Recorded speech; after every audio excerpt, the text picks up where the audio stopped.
But I felt, even just from that little section that you read, that I knew what I needed to know about him. And that he could be John or Carl or Henry. It didn't matter. But also that it became clear to me, because he was this, he himself is a straight line, you know? And I thought, without interruption, and I thought, what a metaphor for privilege. So immediately I saw, or I could envision, who he could look like. And of course that may be different in different spaces, right? A person with privilege in the US might look different from a person with privilege in Jamaica or in Cairo or somewhere else. Right. But I got the very clear sense that it was good that he didn't have a name then. Because you could just insert him somewhere. Just insert him somewhere. Yeah. Because one of the things that a name does is that it can also, because of the cultural nuances around naming, it can also place you and fix you. Yeah. Absolutely. Right. But without a name, you can then become a metaphor. That's right. You know, and other people can step into your body. That's right. Absolutely. I couldn't have said it better, because I think, you know, we're talking about craft here now. Yes. And one of the things that I love about a lot of Grace Paley's work, for instance, she has this wonderful short story, prose poem, whatever you call it, called Mother. And it's, you know, I sometimes see Mother standing in the doorway. It's an absolutely stunning and devastating story. Yeah. And Mother never has a name. Right. And I teach that story often and say exactly what you just said, not as eloquently. But this idea that if we name the mother, if Grace Paley were to name the mother and name her, you know, Laura Gonzalez, right? Then that's Laura. That's not my mother. Exactly. If she names her, you know, Helen Rosenberg, that's somebody else's mother, right? That's not my mother. But in keeping her mother, all of a sudden it's my mother, and the story really hits you because it is an intergenerational. First generation in the United States, daughter of immigrants, and at one point the mother says, you know, you're turning communist. We saw all of that, your father and I. We saw it in you. Right? No, we saw all of that back in the old country. We left it behind. And we left it behind. You know, that's nonsense, basically. I mean, again, I'm paraphrasing Grace Paley in a horrible way. It's an absolutely beautiful story, and so that all of a sudden, you know, it cuts through the years, it cuts through the cultural differences to become a very personal piece. And that's what not naming gives you. It is the mythological. And that is very much a part of craft, right? When we're deciding whether to name our characters and what to name them, we make choices. We give them specificity by naming them, and that's maybe something that you need for the story. But we also close off identification.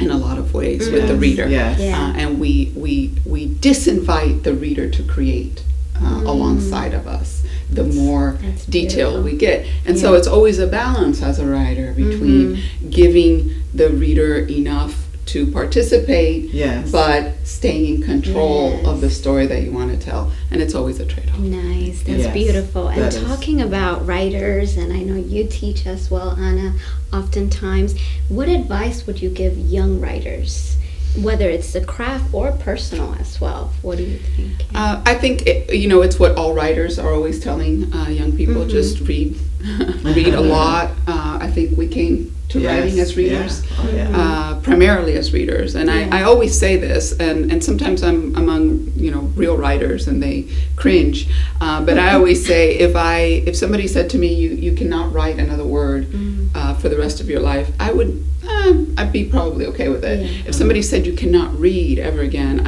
I wouldn't be able to go on. And so reading has to be paramount, I think, and then close reading, attentive, mindful, conscious, the same way one lives a good life, right? Which is with awareness, with generosity, with attention, and to read that way, to read, with these questions of craft. When a story annoys you, what is it about it that annoys you? When you keep thinking about it. What is it that makes you think about it, and then applying that to your own story and the way that you tell your own stories, because the crafting of fiction is many moving parts, right? There is personal experience that you bring into it. There is your reading background. There is your life. All of us bring absolutely unique things to the work, and how do we balance all of that with all the things that we've learned? It's an enormous undertaking, a lifelong apprenticeship, and really. Self-awareness as well. Okay. Wow, that's an amazing response. I love that you mentioned Paley as one of your influences. Can you talk a little bit about other influences you've had? I've had so many. I always, when people ask this question and then I go home, I think, I can't believe I didn't mention, so-and-so and so-and-so, because there are so many, Well, I won't let you name all of them. Well, different people at different times in my life and for different reasons, right? Audre Lorde, I never forget, poetry is not a luxury, right? That's always... you're just trying to tug at my heart. I think I really love you. It's so important to keep that, front and center as a woman. I think, and as a woman from a group that's not represented many times in the literature that we learn in school and so forth. As a theorist and a poet, Lorde, I feel like that's who partially raised me. I feel like I wasn't fully raised as a woman until... That's right. Audre Lorde, Virginia Woolf. Definitely. Virginia Woolf in A Room of One's Own, she talks about, the bad food and, horrible situation at her women's college. And she says, why didn't our mothers work and bequeath this, these institutions that would take care of us the way the fathers took care of their sons through these institutions? So such a powerful thing. And she says, why didn't they? Because they had 13 children and they were working at home.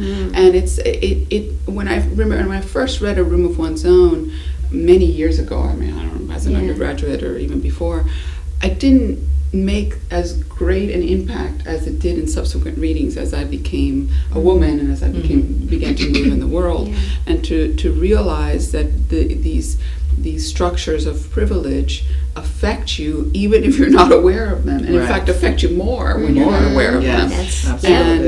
And so Virginia Woolf, Audre Lorde, Adrienne Rich is another one who and a lot of them are poets, as you'll see. And Rich and Lorde were friends. They're the same age cohort. Yes.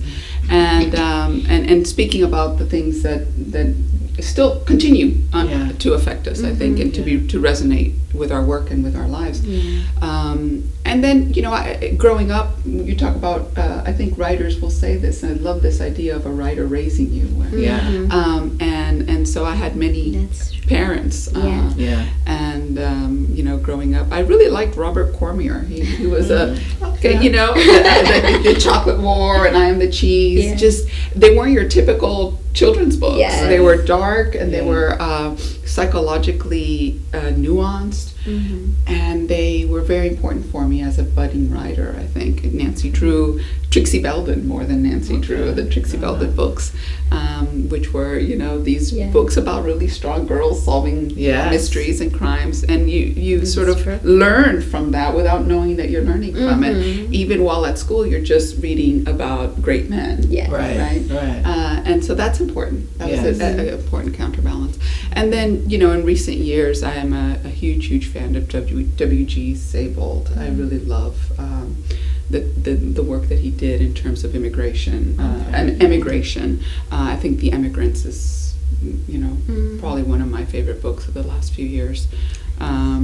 Austerlitz, of course, and what he does in layering time and memory and constructing memory as a fiction itself, as a kind of species of fiction, is very important to my work. It is important because memory is so unreliable that trying to. It's another form of storytelling. It's another form of storytelling. And those are wonderful. But speaking about Elena Ferrante, sorry, another one. Speaking about influences, I know that you and I have recently rediscovered Maria Lugonis's essay, Playfulness, World Traveling and Loving Perception. That was written in 1987. And I also know that you have lived in different spaces, India, Cairo, New York, Miami, others that I'm Istanbul, Amsterdam. Yeah, and so I think of you as a world traveler as well. And I wanted to ask, what influence do you think your work as a journalist? I also knew you were a journalist for many years before you became a writer.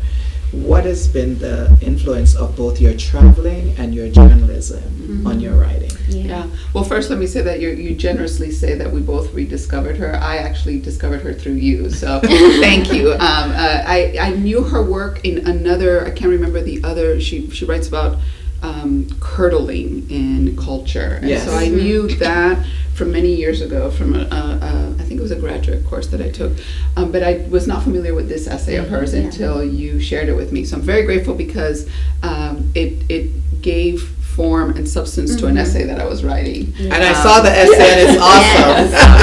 I'm really grateful to you for that. It kind of made the whole essay cohere in a way. So I'm grateful for you, for you introducing me to that. You're welcome. But to the question of how have my travels and so forth impacted me and the journalism, very much, because I grew up, I was born in LA and grew up in Tampa, but really I came of age in Miami in a very kind of monolithic group. We were, I went to a high school where we were almost 90% Cubans, and not just Cubans, but middle class, bourgeois, with the same kinds of backgrounds. Parents came at the same time. We believed the same things. We moved in the same circles. We all knew each other. And it was my graduating class was has been incredibly successful. I'm very proud of having gone through that. At the same time, it was a very, very small slice of the world. And I always say that the first time I moved to India, 20 years ago now, more than 20 years ago now, I say India stripped me of my vanities because I had grown up very sheltered. I knew all about the Cuban suffering and the Cuban story, and that was it, And living in another place is an incredible education. And more than being a tourist, right? More than visiting, you have to live in a place. You have to wake up with the sound of people selling things on the street. You have to go to bed with the sound of the temple or the call to prayer or the bells of the cathedral. And after days and days and days of that, you come to see your own place in the world. And not that it diminishes you, I think it expands you. It's not that you feel smaller in the world, you feel part of the big world. And it was the best education that I could have had. I say journalism is also the best education I could have had as a writer. Not just because of the craft that it teaches you. It teaches you to take big amounts of data and make sense of them and put them into understandable chunks, which is important. But also that it forces you outside of yourself. It forces you to literally meet people where they are. And that's a lesson that I carry to this job still. And so, we talk a lot about empathy and understanding the other, and these are really, they're good concepts, they're good, but how do we put those into practice? Exactly. And we put those into practice by being uncomfortable and by going out there and meeting people where they are, understanding the world from their perspective. And living abroad and being a journalist abroad has enriched my life in ways that I have not even begun to quantify, really. Beautiful. And so I lived 3 years in New Delhi. I traveled extensively through Pakistan, through Afghanistan, Sri Lanka. Saw war up close and experienced huge highs, huge lows, personal and professional. And I lived 2 years in Istanbul, which was fantastic. I was a year in Cairo on a Fulbright, which was one of the greatest years of my life. I met my husband there. And and then spent 2 years in Amsterdam, 3 years in Maastricht.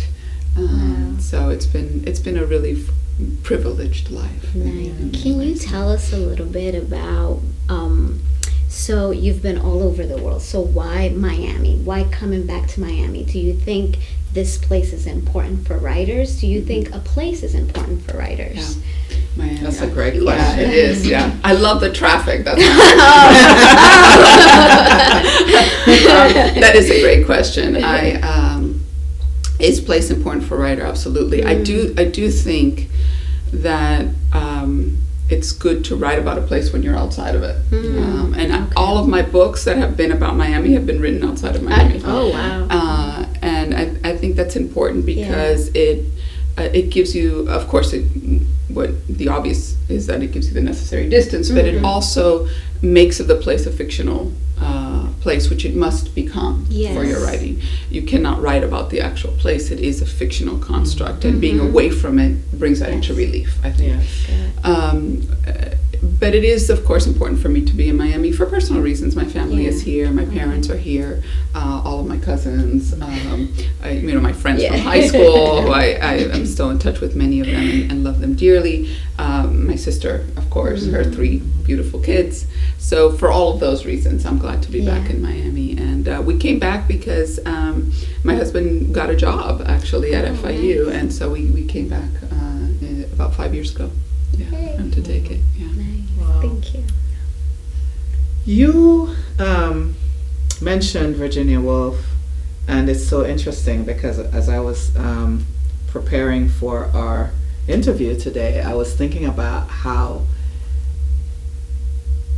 much synergy there is in your focus on finances and Woolf's Woolf's theory that what a woman needs is a room of one's own and 400 pounds. And so I'm glad you mentioned her. I didn't even know she was an influence, but I was like, I wonder if she is. So I'm glad that you mentioned that today. And I only met you personally a year ago, but every single time we meet, we talk about money. And I don't remember doing that with other writers. And I think it's because that is so important to you. Well, and who said when bankers meet, they talk about art, and when artists meet, they talk about money. They talk about money. But I don't remember doing it quite this often, like every single meeting. And that's had such a huge impact on me because I'm at the stage in my life where I need to start thinking about my money. I need to start thinking about retirement. It's down the road, but if not now, when, right? I need to start thinking about those things. And I also remember growing up with these very conflicting ideas about money. In my family, people always said things like poverty is a crime, and it's like the McCallers definitely feel that poverty is a crime. You should not be poor. If you tell them they're poor, it's a huge insult, and sometimes you don't even realize you're insulting them.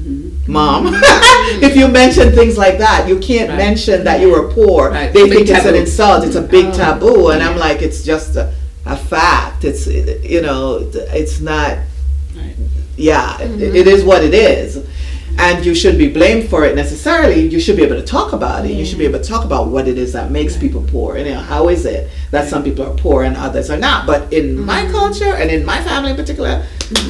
You're not allowed to mention that. That's a huge taboo. But on the other hand, the church, which is the other side of my family, that's the Weir side of my family, the church would always say things like, quote from scriptures, it's easier for a camel to go through the eye of a needle than for a rich man to enter into the kingdom of heaven.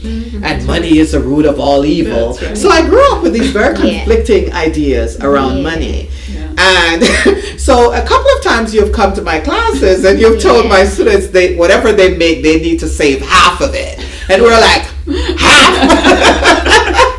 Yes, I know. They hate me every and it's like, to a certain extent, it's like, well, that's impossible.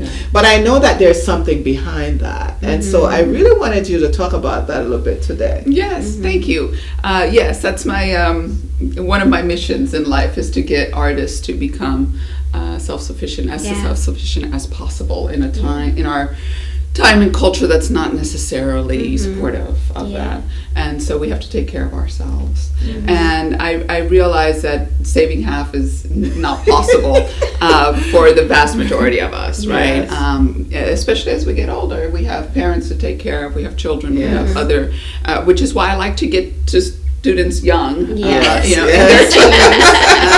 and say, at this time of your life, before you have kids, before, you really have the opportunity to save a lot more than you think you do. While you're living with your parents. Yes, as well. and I think that a lot of students don't because of, again, they're not conscious of it. And if I have any message, it's to be always conscious of your choices, of your life, of what you're doing, of and then do things with intention, right? If you want to buy that $800 purse, then that's okay. I mean, I'm not, we're not, Calvinists here. Right. You are allowed pleasures, and in fact, I say, what does one do with an $800 purse, though? I mean, come on. Right. No judgment. But be aware. I'm confused. It's not a judgment. People do it. I don't get it. It's okay if you have an $800 purse as long as you pay cash for it and in full. If you're borrowing for the $800 purse, then that's a problem. But also, and again, pleasure is important, right? We spend on pleasures. I spend an extraordinary amount on travel, which is obscene almost. But I love it. It brings me pleasure.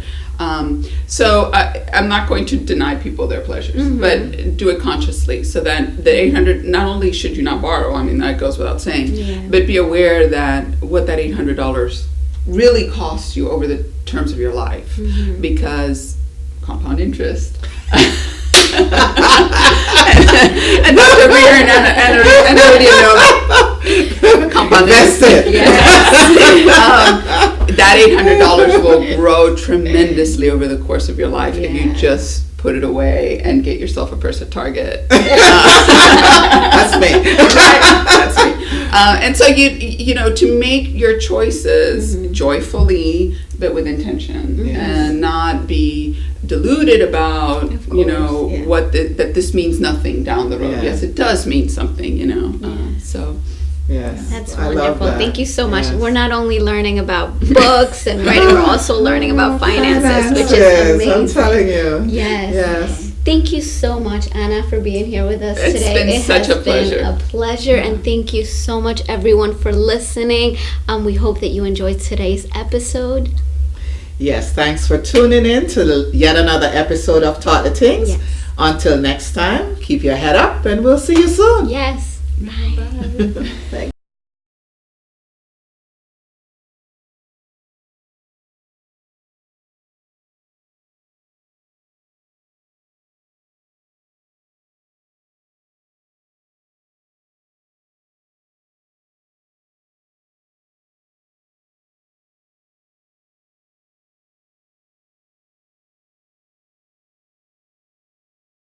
Thank you. I can't believe it's over. That was so much fun. Yes. I feel like we need to do this again, or like some wine. Yeah.